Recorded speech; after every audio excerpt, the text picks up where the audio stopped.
En Radio Intereconomía, La Tertulia Capital con Susana Criado.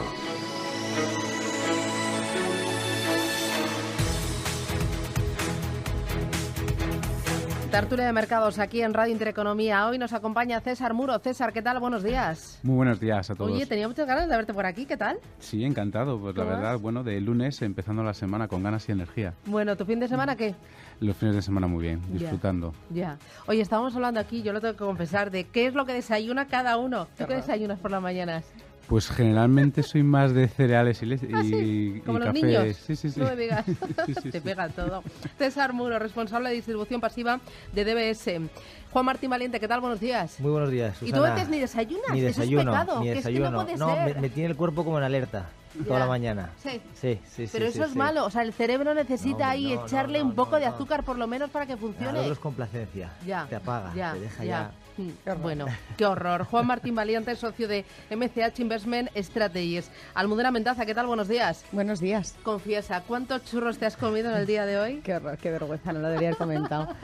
Pues lo que viene siendo una docena, media ración de toda la vida. Hay que comerse 6 churros para empezar bien la semana. Pero eso es media o una. Esa es media. Esa es media, no me lo creo. Claro, cuando ya te llevas 12 ya sí compartes. Es que nadie quiere compartir conmigo esas cosas. Y luego eres de las que echa azuquita por encima. Sí, qué así me va. Sí. Azúcar blanco, eso además. tiene que ser pecado como poco.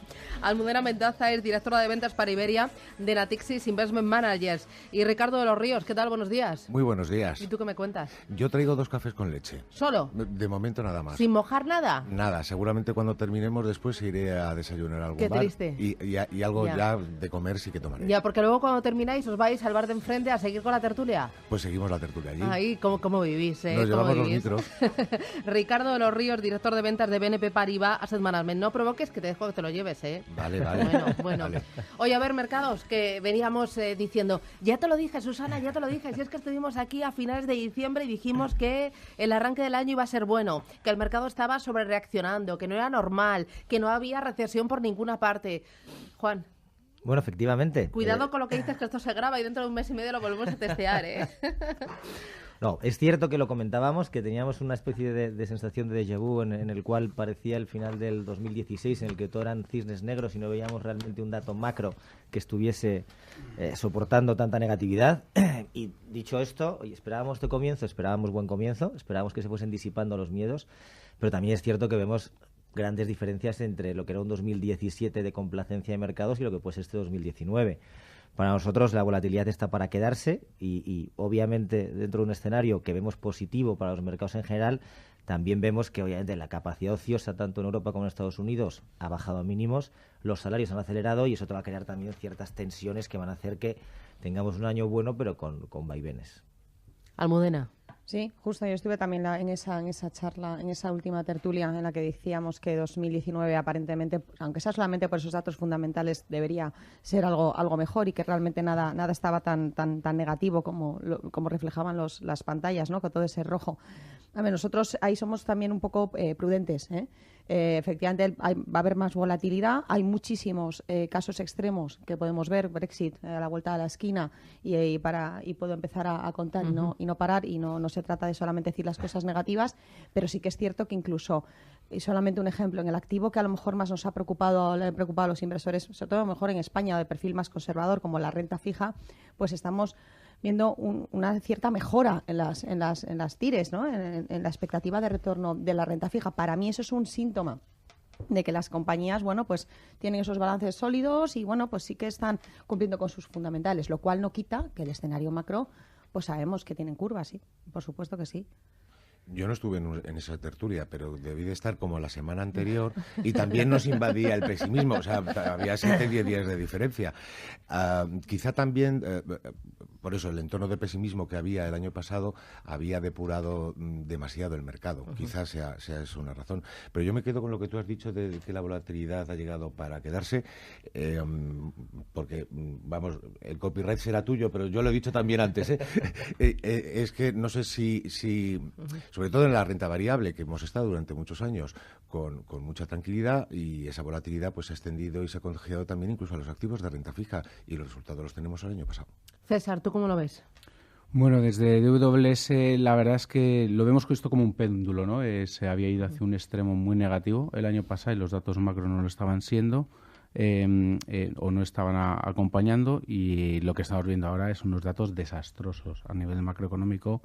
Se ha estropeado bastante la economía en los últimos 3 meses a nivel global, menos Estados Unidos, y los mercados están anticipando ya un poco más en la segunda parte del año. Yo creo que la clave ha sido el discurso un poco de la Fed, y ahora estamos un poquito con el efecto de las tensiones a nivel del comercio exterior o lo que llaman de las tarifas de Estados Unidos y China. Y es un poco lo que ha cambiado el sentimiento. Probablemente fue demasiado el año pasado, ahora a lo mejor hemos corrido un poquito más hacia el otro lado en el péndulo. Pero la realidad es que está muy complicado todo. O sea, la macro se ha puesto muy complicada, Europa está muy complicada por todos los nubarrones. Hemos visto también economías como Alemania, pues que también lo han notado bastante el sector de autos. Pero yo creo que, bueno, más a nivel personal, vemos que Estados Unidos todavía está muy fuerte. O sea, y es donde hay que estar. Y la gran esperanza para nosotros es que China ha tomado medidas y tiene muy buenos signos, y creemos que está creciendo otra vez el crédito, y va a ser muy bueno seguro para la segunda parte del año. Bueno, enseguida me decís dónde hay que estar, y luego hay que estar en los mismos activos, en los mismos mercados ahora que en la segunda parte del año, porque en alguna, bueno, me habéis repetido lo de, ojo, que en la segunda parte del año esto se puede truncar. Quiero que me lo digáis, pero antes de nada, abro paréntesis, me interesa España. Justo el viernes, el presidente del gobierno anunció la fecha de las elecciones. Yo he encontrado informes de distintas casas, de Moody's, de BlackRock, de ING, también de Natixis, hablando de la incertidumbre. ¿Se abre un periodo de incertidumbre para la bolsa española? ¿Eso cambia vuestras expectativas, vuestra recomendación? ¿Qué pinta España en el conjunto de las inversiones, de los activos, de los mercados de cara a este año 2019? Se ha vuelto a reabrir. Yo era curioso porque hablaba con varios expertos en Natixis, y muchos de ellos con todo este año y pico de tensiones también del tema catalán y demás, y realmente no estábamos en el tablero de juego, o sea, en Europa, las cosas como son. Había otras prioridades como Italia, por supuesto, el año pasado, y el Brexit, que sinceramente estaban restando protagonismo, y en ese sentido mejor, ¿no? Porque pasábamos algo más desapercibidos también en cuanto a mercado. Pero sí que es cierto que volvemos a estar en el tablero de juego en cuanto a incertidumbre, que es una parte negativa, ¿eh? Obviamente, hasta que no se sepa la configuración de un gobierno y no se sepa realmente, toda la parte de crecimiento y todas las medidas políticas económicas, pues obviamente volvemos a tener que estar en el tablero. Pero como cualquier otro país, yo quiero señalar ahí, es un poco como cualquier otro país que esté sometido a unas elecciones generales en año político, año de elecciones, es un año en general de incertidumbre. No creo que sea mayor, o por lo menos desde luego desde nuestro punto de vista, no mayor que el de otros países que tenemos en la zona, ¿no? Juan. Sí, quizás ciertas decisiones de inversión se han pospuesto ahora mismo unos trimestres hasta que tengamos claro el nuevo mapa político. Para nosotros lo que sí que es una realidad es que el que no se hayan aprobado los presupuestos que se planteaban sí que es muy buena noticia desde un punto de vista estructural del país. O sea, nos parecían unos presupuestos muy malos desde el punto de vista de los ficticios ingresos que se iban a generar, como sobre todo de la estructura de los planes de pensiones estatales, que nos parecía de una auténtica irresponsabilidad. Con lo cual, al menos desde ese punto, nos parece que las cuentas públicas van a estar algo más saneadas. Desde luego, la incertidumbre de no saber qué gobierno vamos a tener, pues es una mancha más en el horizonte para los mercados. Pero yo creo que los mismos mercados ya tenían de antes impactado el tema de las elecciones, que iban a ser en breve, había que ponerle una fecha en el calendario, y me remito al comportamiento de los mercados el viernes. La bolsa subió y la prima de riesgo pues tampoco varió mucho, con lo cual, bueno, pues como decía Almudena, si es que en algún momento tiene que haber elecciones en un país, y eso genera siempre incertidumbre. Tirando el sector financiero. Y tirando el sector financiero. Sí, eso es bastante resolutivo. Bueno, yo creo que ahora el mercado tampoco le está prestando mucha atención al tema de las elecciones aquí en España. Tienen otra serie de problemas.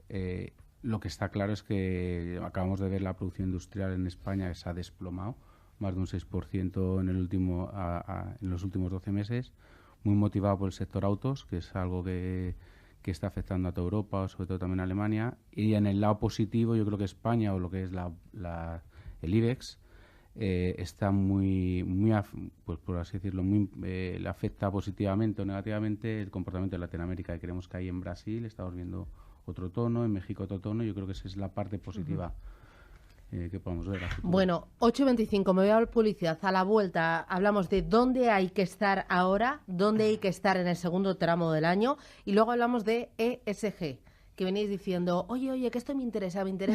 Quiero que me expliquéis qué es ISR, ESG, inversiones de impacto, y esto realmente genera más rentabilidad, porque a eso vamos todos, ¿no? A conseguir más rentabilidad. Publicidad, me lo contáis.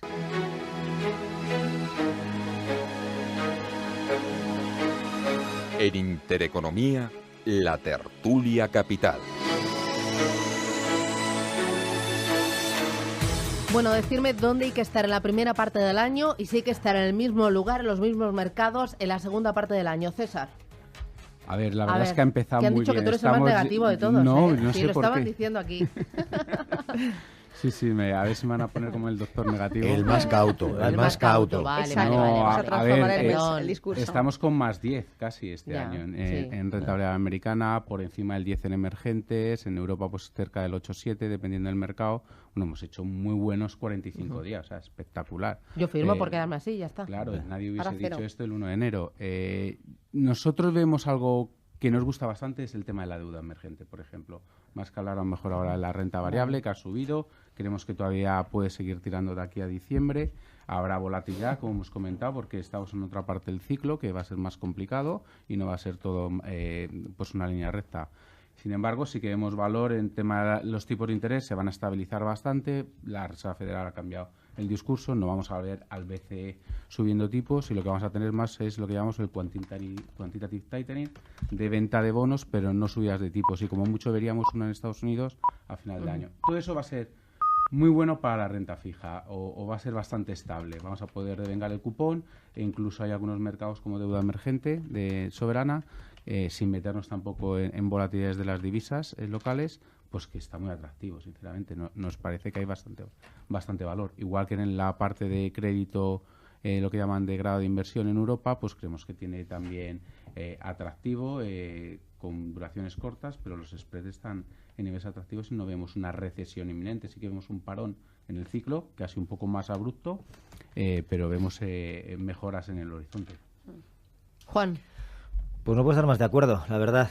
Sabes que somos unos grandes valedores de la parte emergentes. También pensamos que el año pasado han sufrido más de lo que realmente deberían haber sufrido por estos miedos a la guerra comercial, con una India muy contagiada de China. Y nosotros, si bien estoy totalmente de acuerdo con el mensaje de que tras lo anunciado por la FED, ahora se puede estar muy tranquilo en deuda emergente y además por la solidez de los balances de los diferentes estados. También la parte de renta variable más centrado en Asia nosotros que en Latinoamérica quizás, pero nos gusta muchísimo. También nos gusta Europa, no vamos a negarlo. Pensamos en lo que comentábamos antes, que ciertos datos macro que han salido regulares van a empezar a irse arreglando poco a poco, una vez que quitemos el impacto que hemos tenido de los chalecos amarillos y de pues los parones en fábricas alemanas, y que esto va a hacer que la renta variable europea se ponga quizás en más valor a lo largo del año. ¿Almudena? Sí, yo antes lo empezaba precisamente diciendo que 2019 para nosotros a nivel de mercados financieros la primera, digamos, sorpresa grata ha sido precisamente el comportamiento en renta fija, y me refería sobre todo pues a los inversores más conservadores que incluso ven la renta fija europea, que ahora Juan, o sea, más corto plazo. Ha mejorado las tires. Pensamos que sí que hay oportunidad, incluso pensamos que a nivel calidad de inversión que decimos, renta fija Europa, renta fija americana, el problema son los costes de cobertura, benditos, que eso nos va a seguir lastrando durante 2019, y eso sí que es cierto que es algo donde tenemos que un poco ser cautos, porque si compramos renta fija en dólar, tanto de países emergentes en los que nosotros también estamos positivos, pero renta fija americana en dólar, pasamos a euros y nos quedamos a cero o incluso ligeramente negativos en un momento determinado. Por lo cual, construimos una cartera un poco diversificada en renta fija, mezclando incluso algo de calidad de inversión, puede ser algo peor, porque también estamos viendo mejoras en el high yield europeo, tímidamente, pero siendo muy selectivos. Por lo cual, aparte de renta fija, claramente, y renta variable, nosotros seguimos pensando que hay oportunidades tanto en Estados Unidos como en Europa. Así que seguimos pensando que en los dos mercados hay que estar, sin sobreponderar más uno que otro. Nosotros estamos más prudentes y en ese sentido tenemos casi todas las carteras alineadas con el índice. No obstante, En renta variable europea vemos valor, pero sí que nos gusta más Estados Unidos. Y si Estados Unidos puede resultar un problema la guerra comercial, que ahora parece que está un poco más disipada o el mercado está un poco más positivo conforme a las últimas conversaciones, pues a lo mejor las small caps americanas, las pequeñas capitalizaciones que están más protegidas de la guerra comercial, en tanto que aproximadamente el 70% de su cuenta de resultados está volcada en Estados Unidos y no está en el exterior. En renta fija, pues que es la pata más delicada, sobre todo para el inversor más conservador, preferimos más calidad de inversión que high yield, no porque los cupones sean o las tires no nos gusten, solamente que por rentabilidad-riesgo entendemos que se puede conseguir un poquito más de valor a lo mejor en investment grade. Y en cualquier caso, siempre con duraciones, la cartera de renta fija, digo, con duraciones cortitas, por temor o por prudencia a lo que mucho cupón variable, si es posible, y en ese entorno nos movemos. ¿Y creéis que la segunda parte del año va a ser peor? O sea, que esto que estamos viendo no va a durar todo el ejercicio. Pensamos que va a haber un incremento de volatilidad, todavía más, porque hasta ahora realmente no ha habido volatilidad. En 2018 no ha habido, o sea, realmente al final, si ves un poco, aumenta un poco, pero realmente todavía no estamos para nada en niveles de volatilidad históricos, donde históricamente eso, para la parte del ciclo en la que estamos deberíamos estar, por lo cual incremento de volatilidad sería nuestra... Sí, efectivamente. Yo creo que cualquier tipo de activo que te pueda aprovechar un entorno de volatilidad va a ser bueno. Es decir, al final buscar asimetría, buscar algo que realmente te corrija menos cuando el mercado quizás está cayendo y que tenga capacidad de capturar subidas. Ahí nosotros, por ejemplo, los bonos convertibles nos gustan bastante. Si al final un bono convertible realmente en principio tienes el suelo del bono, con lo cual cuando te corrige la bolsa deberías corregir menos y sin embargo ante un tirón de mercados pues deberías ser capaz de capturar esa opcionalidad. Entonces, para un entorno como el actual sí que nos parece que quizás puede complementar las carteras. Hay que estar preparados, pienso yo, para una gestión muy activa y muy táctica para combatir la volatilidad y combatir los vaivenes del mercado. César, está pensando una maldad. Hablando en referencia a lo que dice Almudena, probablemente si va a ser un mercado volátil... la gente, yo creo que uno de los grandes errores que han cometido los inversores en los últimos 10, 15 años es subestimar el poder de la renta fija. Y todo el mundo, aquí en España, en muchos sitios, la gente tiene duraciones muy cortas, o hasta en mercado monetario. Y creemos que además con el entorno ahora que probablemente va a ser mucho más tranquilo de subidas de tipos, la gente debería de tener duración en las carteras y probablemente le venga mucho mejor cuando vengan vaivenes. Y eso es un poco lo que estamos viendo, gente que gestiona multiactivos, de una manera más, carteras más diversificadas, hay que tener duración en la cartera y al final se ha demostrado que aporta bastante valor. Asumiendo la volatilidad. Sí, pero porque cuando te porque cae yo acabo la de recomendar duraciones cortas. No, yo creo que depende. En el mercado europeo es muy asimétrico, entonces las duraciones hay que tenerlas cortas, porque es que no para abajo pues los tipos están negativos. Sin embargo, hay que irse a mercados más como en deuda emergente, coger algo más de duración, hay que comprar más renta fija americana, que tiene mucho más duración, y yo creo que ahí sí que te puede compensar cuando vengan mal dadas la renta variable. Evidentemente en Europa, ¿dónde vemos que puede haber algo de valor? Pues como no estés jugando más puro spread sin duración de tipos de interés, tipo flotantes, el resto pues es un poco un juego arriesgado. ¿Por qué frunces el ceño? No, porque, o sea, sí, yo estoy bastante de acuerdo con César cuando has hablado, o sea, de carteras. O sea, de hecho, yo creo que nosotros estamos intentando también, de alguna manera, pensar, cuando hablamos un poco con nuestros inversores, no hablar en seleccionar un producto o un activo de forma aislada. Efectivamente, en una cartera puede caber todo, puede caber algo más duración. No sé si la parte de duración en la parte de emergentes, que entiendo que sí, se compensa con el riesgo de renta fija euro con corto plazo. Todavía yo creo que a lo mejor es un poco pronto en el año para calibrar si la duración, pero estoy totalmente de acuerdo contigo en que en una cartera, o sea, nosotros apostamos por formar carteras, no por seleccionar activos de manera independiente, porque luego efectivamente entre correlaciones, por la parte de duración, por el tema de costes de cobertura, por el tema de sincronías en las zonas a las que pertenecen, te puede totalmente destrozar el valor o no aportar a tus inversiones lo que tú esperas. Entonces, convives gestión activa, convives gestión pasiva, convives distintas duraciones. O sea, yo sí que pienso que tenemos que hablar más de carteras más que realmente de selección de manera independiente o aislada de productos o de estrategias.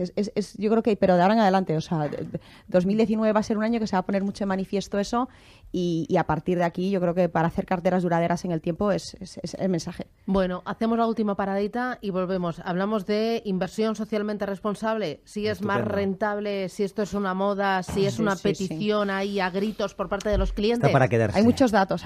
Ah, sí, bueno, publicidad me los dais.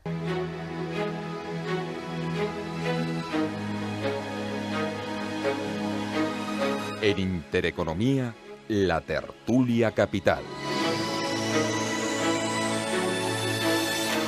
A ver, Almudena, que decías que tenías datos. Estoy aquí dispuesta a apuntar y a tomar nota para que me podáis convencer de que esto de ISR, inversiones de impacto, ESG, es algo que está aquí para quedarse y es una demanda creciente por parte de los clientes. Pues mira, en Natixis la verdad es que es uno de nuestros pilares estratégicos y hemos hecho bastantes estudios para entender. O sea, no es por, oye, pues me quiero colocarme en el mercado como una gestora de ISR, no. Cada vez más hemos hecho varios estudios y uno de los más importantes es que cada vez más los inversores europeos, por lo menos, quieren alinear más sus expectativas de retorno, que por cierto no han disminuido, con sus intereses personales. Lo que pasa es que eso traducirlo en una oferta de producto homogénea y realmente entender lo que es ISR, antes hablabas de las siglas, ¿no? En inglés es ESG, en español podemos traducirlo como ISR. Realmente todavía falta homogenizar mucho y trabajar ahí, pero la realidad es que el inversor cada vez pide más o cada vez demanda más alinear esos intereses personales con su expectativa de retorno. Y en términos de carteras, hemos hecho un estudio que todavía queremos profundizar algo más sobre una cartera moderada española, de perfil de riesgo moderado, por lo cual tienes renta variable, tienes renta fija, o sea, tienes un poco esa mezcla de activos. Si tiramos para atrás y lo hubiésemos hecho totalmente con criterios ESG, si se hubiera podido, porque hubiese oferta de producto en todos los activos, ligeramente el retorno es superior en las carteras de ESG. Insisto que tenemos todavía que valorar muchas cosas y hay, insisto, en la parte de oferta de producto todavía muy poca oferta en algunos activos como multiactivo, renta fija, pero ligeramente, o sea, a la pregunta, ¿es menos rentable las inversiones socialmente responsables? No necesariamente. Eso es una muy buena señal en el caso que pensamos que esto no es una moda, sino que es una realidad. A ver, son cosas diferentes la inversión ISR y las inversiones de impacto.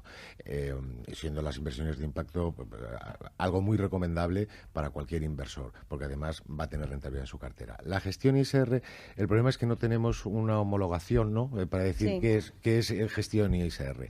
Pero todos tenemos la intuición de que a la hora de seleccionar compañías, compañías que no tengan en cuenta variables de medio ambiente, que no tengan una cierta sensibilidad social o que tengan problemas de gobierno corporativo, son compañías que en el medio y largo plazo el mercado las va a castigar. Entonces tiene muchísimo sentido invertir en compañías que sí que tengan esa sensibilidad E, S y G, porque el mercado lo va a recompensar. Esa es la idea. César. La verdad es que estoy de acuerdo con Ricardo. Es al final lo que los inversores o los grandes gestores lo que quieren es seleccionar las mejores compañías dentro de ese sector. Aquí desde WS estamos, para nosotros, como pueda ser lo que ha dicho Almudena, es uno de los pilares básicos dentro de nuestra organización y de hecho, y está colgado en nuestra página web, hemos votado en 700 juntas de accionistas para que tomen medidas determinados consejos de administración respecto a lo que llaman ASG o ESG en inglés. Y luego lo tenemos muy implementado en todo el tema de lo que es la gestión, ya sea activa o en la parte de la gestión pasiva, a efectos de votar con nuestras acciones en las juntas de accionistas. Y no es un tema votar de una manera activista, sino de una manera más constructiva y de mejora.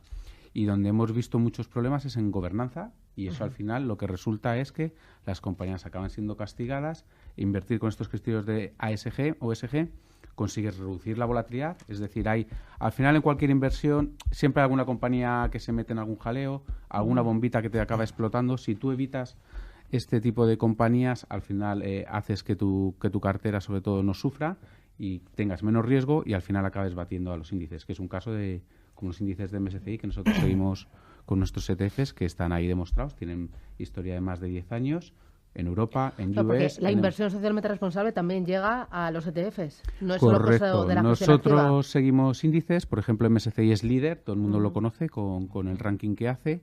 Y bueno, nosotros tenemos índices de todas las regiones y en todos los sitios, pues ves en Estados Unidos, en Europa, en Japón y sobre todo en emergentes, es salvaje. O sea, el exceso de rentabilidad que consiguen índices con un filtro de ESG, es decir, coger el 50% de las compañías de ese sector que mejor tienen un rating de ESG. Sí, por complementar un poco, yo creo que la evolución que ha sufrido el tipo de activo es que cuando se lanzaron este tipo de inversiones, el público objetivo tenía efectivamente únicamente un perfil más, digámoslo así, de concienciación. Es decir, eran quizás más organismos de entidades religiosas que anteponían el perfil de la inversión a una rentabilidad, por así decirlo. Con lo cual, realmente, la gestión estaba centrada únicamente en lo que se llama gestión por exclusión, que era simplemente, bueno, yo elaboro mi cartera y a partir de aquí aquellas compañías que tengan más de un 5% en inversiones con sesgo, pues como estábamos comentando, armamentístico, tabaco y demás, pues obviamente se excluían. Esto evolucionando hacia un punto que apuntaba muy bien Almudena y es realmente en el cual la rentabilidad tiene que estar también ligada. ¿Cómo se liga esto? Buscando aquellas compañías que por ser socialmente responsables, digamos que aportan un valor añadido con respecto a sus peers. Y es un poco lo que estamos viendo. Es decir, cada vez las compañías quieren posicionarse ellas mismas como compañías con el sello socialmente responsable y esto al final hace que sean más eficientes y que cada vez más gestores puedan alocarse hacia ellas. Por darte un dato muy para mí representativo, en Reino Unido ya hay una ley, por así decirlo, que los planes de pensiones tienen que invertir al menos un 40% en compañías ISR. Eso todavía no está implementado en España, pero sí que es verdad que estamos viendo, los que estamos todos en esta industria, que cada vez, sin ser algo por ley, sí que tienen ese sesgo los planes de pensiones, sobre todo, a tener este cierto tipo de inversiones. Con lo cual tú sabes que si eres una empresa, te ponen el sello, pues vas a poder canalizar muchas más inversiones que si no lo eres. Yo se puedo añadir algo, tenemos una responsabilidad fiduciaria, o sea, al final los clientes nos dan dinero para que gestionemos su patrimonio. Entonces, ¿por qué vas a estar invirtiendo en una compañía que tiene unos criterios un poco más destructivos a nivel sociales o que está explotando para fabricar? Sí, que contamina simplemente, ¿no? Sí, entonces cuando tienes dentro de ese mismo sector otras compañías que lo están haciendo mejor o están integrando todos estos criterios en su cadena. Y hay otra parte importantísima, que es el tema regulatorio. O sea, que no se nos olvide. Aparte de lo que realmente es el tema de responsabilidad tuyo, es que la Unión Europea va a legislar en muy corto plazo para homogenizar, para crear precisamente pues eso, un criterio único y para realmente crear una demanda que se adecue a la oferta de los... una oferta para la demanda de los inversores. Oye, y a modo de titular, ¿el cliente final aquí en España lo demanda? Todavía no per se, pero los bancos cada vez lo están ofertando más activamente, lo cual me parece un acierto. Ricardo. A nivel de inversor particular, menos. El inversor institucional es muy sensible a esto. Y quería añadir también una cosa, que al margen del marco regulatorio que nos lleva a ello, estoy pensando por ser una casa francesa, la ley de transición energética que de hace 2 años en Francia obliga a eso y a mucho más, incluso a las propias sociedades gestoras de fondos de inversión. Pero al margen del marco regulatorio, es que el mercado premiará a aquellas compañías que desde el punto de ESG lo hagan mejor, sencillamente porque tienen una ventaja competitiva y lo harán mejor. César. Tampoco quiero añadir mucho más, es verdad. Es algo un poco más incipiente y de concienciación y acabamos teniendo más demanda. Bueno, que hasta aquí nos vamos. César Muro, DBS, Almudena Mendaza, Natixis Investment Managers, Juan Martín Valiente, MCH Investment Strategies y Ricardo de los Ríos, BNP Asset Management. Gracias, que tengáis buen día. Ahora os vais al bar de enfrente. Yo ya no. Con la tertulia, tú ya no. Pero tú puedes ir a mirar. Yo voy a pasear ahora. Un café, Almudena. A churro picará. Yo os dejo a vosotros. Algo picará. Oye, gracias. Que tengáis buena semana. Buena semana a todos. Chao.